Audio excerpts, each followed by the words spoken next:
So you did it. You worked hard, you saved, and now you're looking at a pretty serious nest egg, let's say $750,000 in your 401k. First off, that's incredible. Congratulations. But now comes the big question, right? The one that really matters. How does that big pile of money actually become a paycheck you can count on month in and month out? Because that shift from just saving money to actually creating income from it, well, that's one of the biggest financial moves you'll ever make. So when you get to this point, you're basically standing at a fork in the road. There are two very different paths you can take with your money.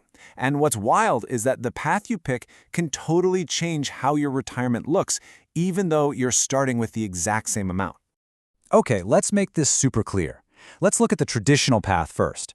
You take your $750,000, you apply that common 4% rule you hear about, and that gives you about $30,000 a year, or, $2,500 a month.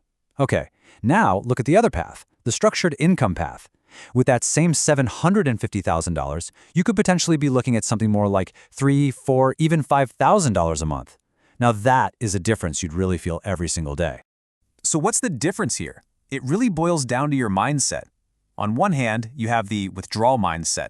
You're basically just focused on spending down your savings, and your income is going to go up and down with the market. But with an income mindset, the whole game changes.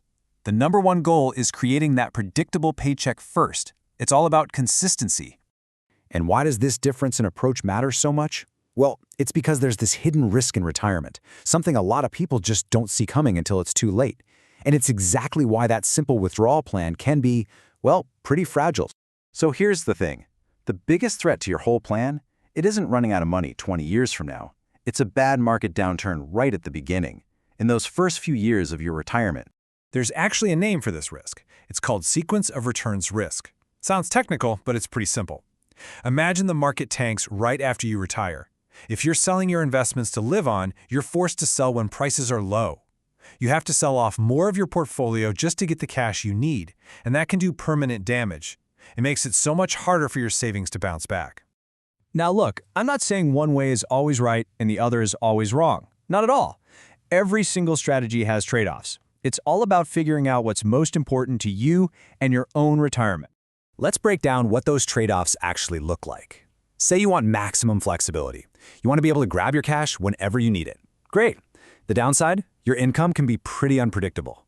Or maybe you want to maximize your monthly income. You can do that, but you might have less access to your big lump sum of money.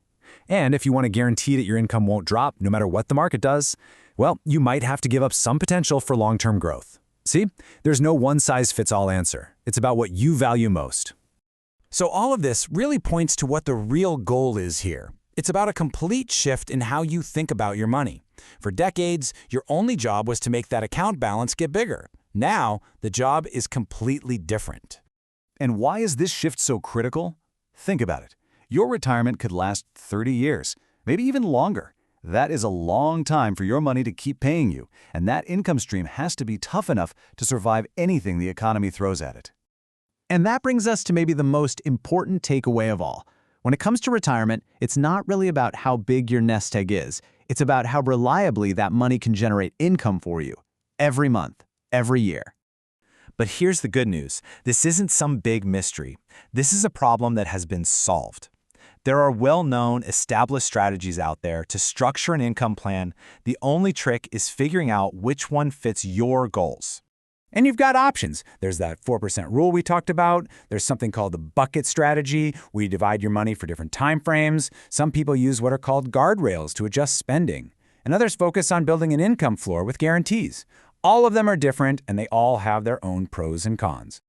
So that leaves one big question on the table, doesn't it? How in the world do you actually compare all these different ideas for your $750,000? How do you see what they would actually mean for your wallet each month? Well, to help you with exactly that, we put together a free guide. It walks you through clear examples of how these different strategies can turn a 401k just like yours into that reliable monthly paycheck we've been talking about. It's all about helping you understand your options so you can feel confident about the choice you make for your retirement.